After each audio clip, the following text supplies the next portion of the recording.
অশ্রু গড়ালে হৃদয় জলে সিক্ত, কত প্রদীপ শিখা জ্বালালে জীবন আলোয় উদ্দীপ্ত, কত ব্যথা বুকে চাপালে তাকে বলি আমি ধৈর্য।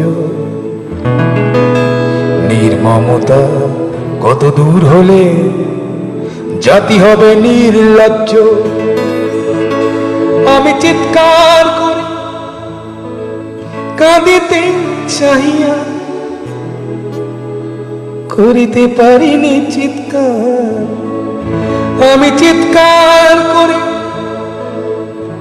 কাঁদিতে চাহিয়া করিতে পারিনি চিৎকার। বুকের ব্যথা বুকে চাপায় নিজেকে দিয়েছি ধিক্কার।